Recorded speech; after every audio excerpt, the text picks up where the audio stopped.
Mr. Tibbo, welcome to 2460. Thank you, Anne-Marie. It's a long and fascinating story, a very complex one with international consequences. You're in the middle of this storm, I might say.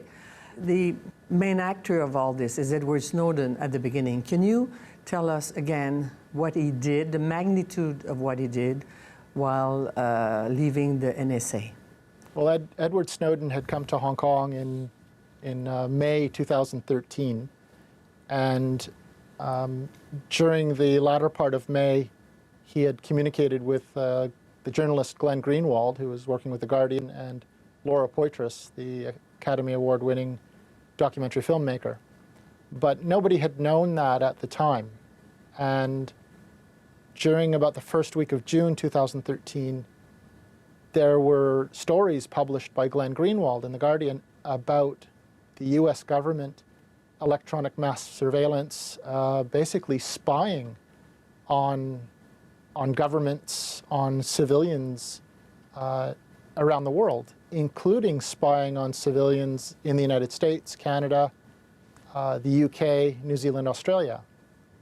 Mr. Snowden had also disclosed the existence of the Five Eyes group, which is the United States, Canada, the United Kingdom, Australia, New Zealand, where they were working together to spy on governments and civilians. And during the first 9 days or 8 days of June 2013, these stories were coming out of Hong Kong. These stories had an enormous impact on the privacy rights of civilians around the world and also on government. And then on the morning of June 10th in Hong Kong, and that would have been late in the evening of June 9th in North America, Mr. Snowden exposed himself, and I received a phone call early in the morning on the 10th of June, and I can't go into the details of that phone call, but Mr. Snowden required immediate assistance. And I had realized this was obviously the individual who was disclosing the activities of the NSA of the United States. Now, he was at the Mira Hotel, and this was on the morning of the 10th. And you just have to consider that the entire media of the world they were literally converging on the hotel. They were actually converging on a number of hotels. And following the media, and there was no doubt in my mind, would be the US government and other governments. So your choice was to find a shelter for him, and you chose to have him sheltered by other clients of yours, as you're a specialist of refugee cases and asylum seekers case, that you're well known and your reputation in Hong Kong was based on that. So your choice was to find a shelter, and you asked some of your clients, refugees, to shelter him. Why? This is a situation where literally Mr. Snowden was put into my care as his counsel, and there was the largest manhunt on the planet just starting.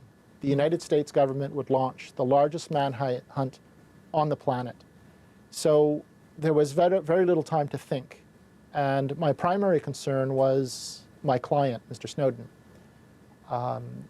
It would have been very difficult to bring Mr. Snowden to another hotel or to somebody who's ordinarily resident in Hong Kong because there would be cameras, people would talk. And knowing my clients for many years, the refugee community in Hong Kong, their only real support structure are themselves. And they have a practice and they have a habit to invite other newly arrived asylum seekers into Hong Kong, into their homes, to help them. They didn't know who he was at the time. The other issue was, when I brought Mr. Snowden to the first family, and also to the other families on different dates, they didn't know who he was except for one of the Snowden refugees. One of the Snowden refugees knew who he was right away. And that client was more than happy to help Mr. Snowden. because he saw Mr. Snowden as being, you know, in the same situation he had been when he fled persecution in his home country. But the clients didn't really appreciate how serious, or better put, the magnitude of this case in terms of, you know, the global interest. Every country in the world at that point had a security interest in Mr. Snowden. What they saw is they saw Mr. Snowden as, you know, a person who was distressed, who was facing persecution, and that's all they saw. They recognized that, and they wanted to help him. These families accepted to shelter Mr. Snowden, but at the time, as their attorney of both, did you feel that you were putting yourself in any kind of conflict of interest? And did you believe you were, as the Hong Kong bar submit, that you put them at risk and endangered them because he was the most wanted man on the planet? No, I didn't view that I put any of my clients into that kind of danger. Mr. Snowden was simply a refugee claimant, and he was placed in, you know, with other people who were in basically similar situation to Mr. Snowden, but just not on as large a scale as Mr. Snowden. The second issue is my clients are adults, and my clients were given full advice, and they could have said no. They you know, they don't want to help Mr. Snowden. They don't want to take this risk. And we had made it very clear to them that if anybody showed up at the door looking for Mr. Snowden, not to interfere. You know, and Mr. Snowden was very clear with them as well. He told them, look, if somebody's looking for me here, I'll walk out. I'll go with them. You know, you're not to intervene on my behalf. They were emboldened to help him. And, you know, I was grateful for their willingness to provide shelter, food, empathy and humanity to Mr. Snowden for a very short period of time. Were they in a position to refuse? They were in a position to refuse if they wanted to. They could have refused at any time, and we made that very clear to them. If you speak with my clients, they have all expressed repeatedly that it was their decision to help Mr. Snowden, and if they are asked if they'd do it again, they've all said they would do that again. Mr. Tibbo, they have been targeted for having sheltered Edward Snowden. Can you give us some examples of those consequences that they have suffered for being the Snowden families? What we didn't expect was the Hong Kong government to target these families, to single them out, to try to have their cases expedited, not with a view to assess the merits of their cases. So the clients were targeted by the Director of Immigration. They were singled out of about 50 or more clients of mine. The government proceeded to stop providing rent and humanitarian assistance to the clients. The person they most harshly targeted and punished was Vanessa Rodell, the Filipino mother with the little girl, Kiana. And the same thing was happened to Supun and Nadika and their child. They had a second child after 2013, so it's a family of 4. The humanitarian assistance to them has also been stripped away by the Hong Kong government. So this was in the latter part of 2016. Then in 2017, at the end of 2016, the Sri Lankan police flew into Hong Kong targeting the Snowden refugees. And we were shocked by this. But then again, as I had said earlier, Hong Kong has a history of cooperating with foreign governments and foreign security forces. So on 2 levels, there were attacks by the government on the Snowden refugees. One was direct, by trying to interfere and obstruct counsel in their cases, stripping away humanitarian assistance, and then thirdly, bringing criminal investigation against myself, the lawyer. Now the Hong Kong bar is trying to disbar you, to deprive your client, Vanessa, for instance, of having a representation, having an attorney, having a lawyer. You're no longer in Hong Kong. You had to flee from Hong Kong. You are, I don't know if you consider yourself in exile, but in some ways you have to stay away from Hong Kong for your relationship with Snowden, who is still maybe your client. What in your mind is trying to do the Hong Kong bar against you? My clients have never made a complaint to the Bar Association. They've never made a complaint about, my asking them to help Mr. Snowden. And the Bar Association is making attempts to paint a picture that I put my clients at risk. And one has to consider that in 2013, it was never anticipated that Oliver Stone would make a movie called Snowden that would be released in September 2016. The clients' identities were confidential and they were not to be disclosed.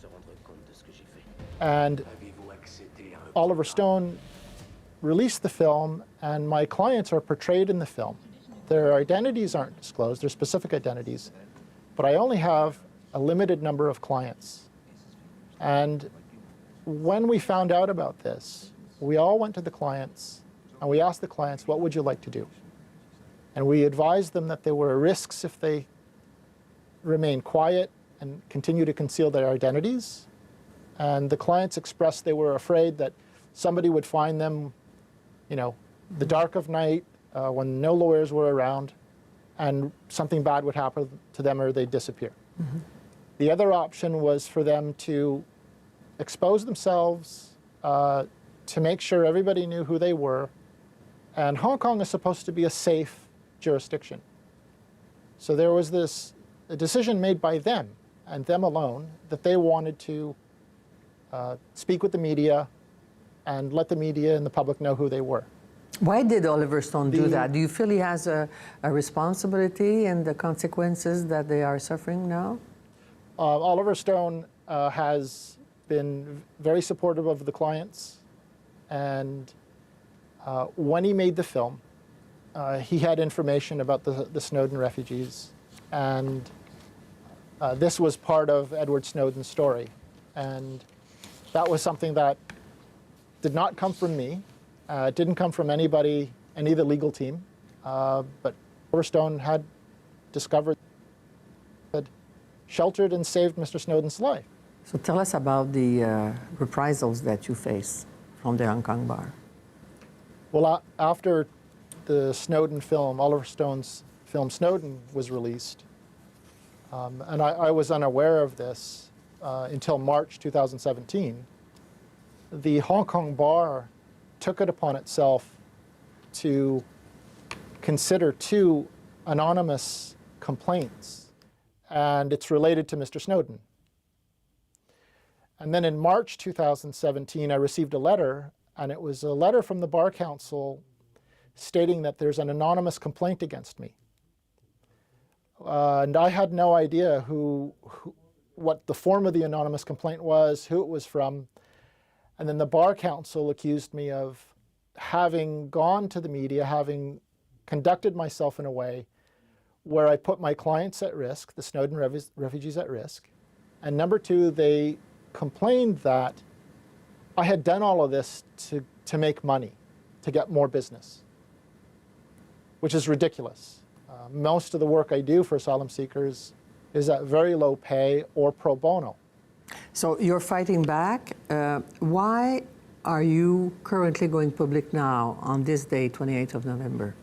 I'm going public now because the Hong Kong Bar Association, through the anonymous complaints, motivated through these anonymous complaints, have brought 5 new complaints against me through to the Bar Disciplinary Tribunal.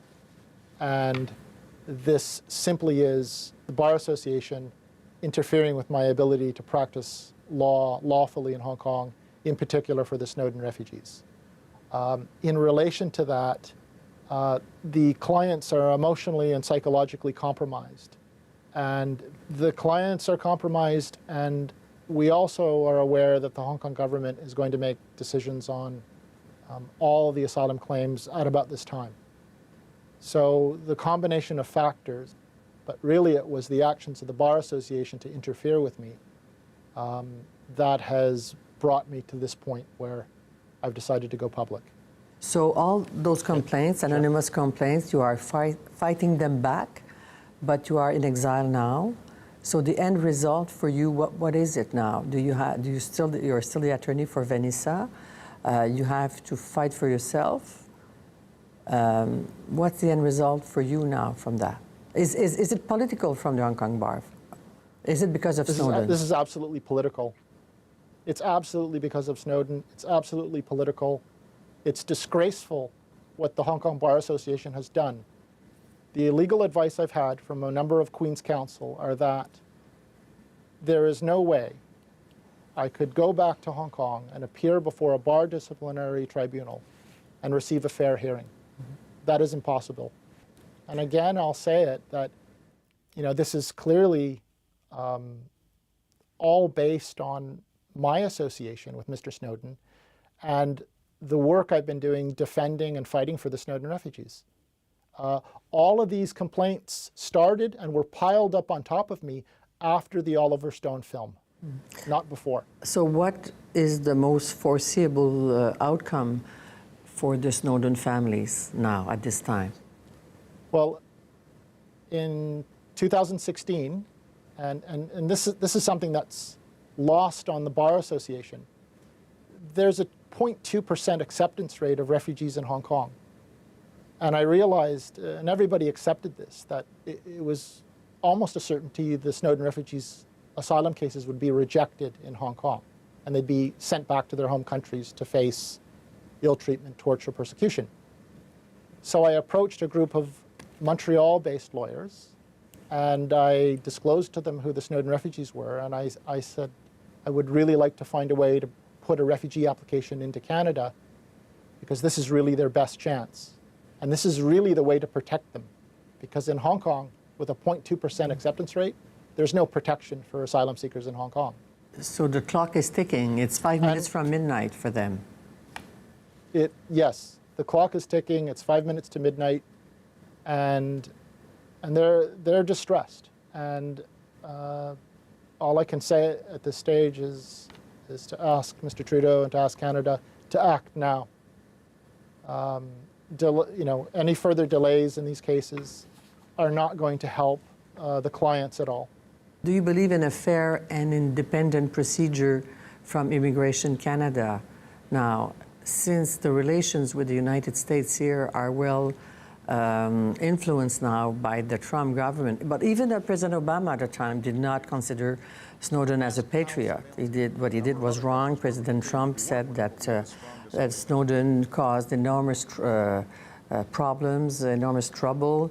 Some of the people see him as a positive whistleblower. But do you really think that Canada has a fair and independent procedure to accept the Snowden families in without putting Mr. Trump out of his mind? Well, one thing I should mention up front is the former Attorney General Eric Holder, after he left his position in the U.S. government, had stated that what Snowden did was of a public service.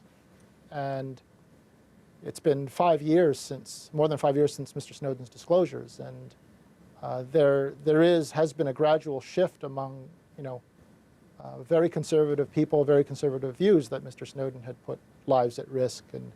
But in fact, that's not what has happened. And there's been a steady shift of more favorable view of what Snowden did in 2013.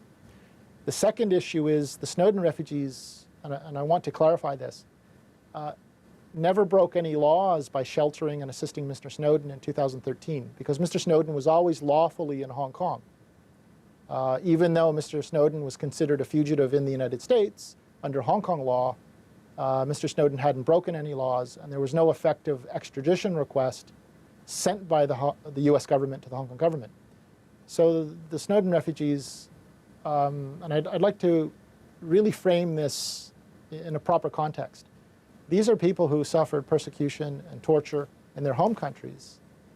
They fled to Hong Kong for protection, which they really have not received but from the Hong Kong government. And their extraordinary humanity brought them to care for Mr. Snowden. Now, there's 3 children who were born in Hong Kong from these families. They're all stateless.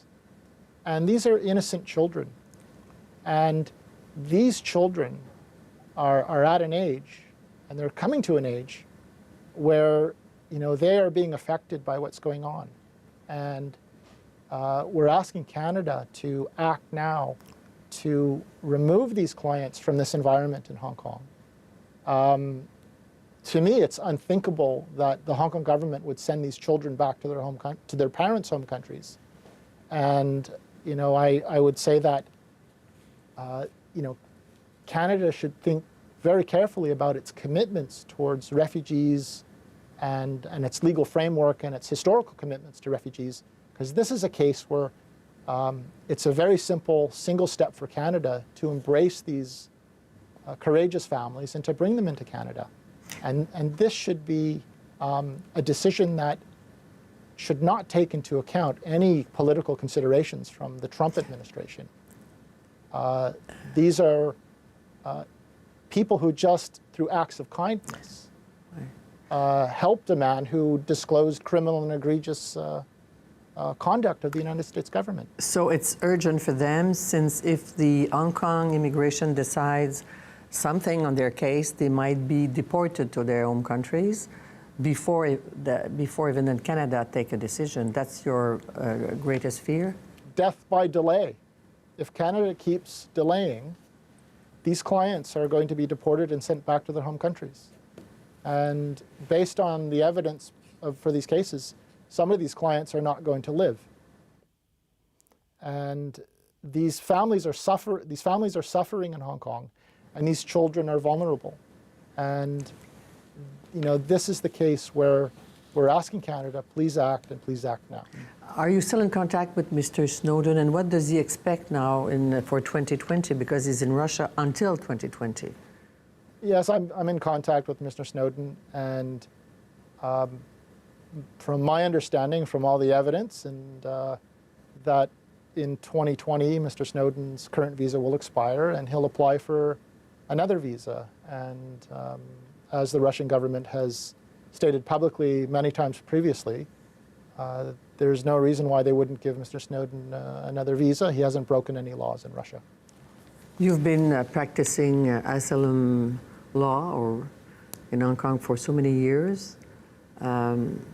You are dedicated to your clients. You've always been. That's your reputation.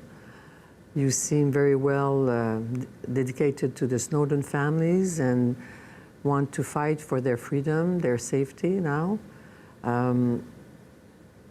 Are you more than a lawyer for them? Are you a militant, an activist for them, for their freedom, would you say? Is that part of the DNA of a refugee lawyer? I think that's part of the DNA of a committed refugee lawyer. And with a 0.2% acceptance rate in Hong Kong, as a lawyer, I recognize that the chances are so slim to succeed, but that to succeed, or to have any chance to succeed, requires an enormous effort and a long-term commitment. And there are few lawyers in this practice area, and the lawyers who have success are very committed to their clients. But now you're condemned to live in exile. Yes, I am, and that has nothing to do with what I've done. I've done my job, I've done it lawfully, and I've done it with great commitment and care towards my clients. The reason why I'm in exile now is because of the Hong Kong government and because of their actions, and I would classify what they've done is an example of human weakness, that the Hong Kong government has targeted the most vulnerable and targeted a lawyer who's fighting for the most vulnerable. As a lawyer, I'm speaking for those who can't speak for themselves. And I think it's disgraceful that the Hong Kong government has done what they've done. Thank you very much. You're welcome.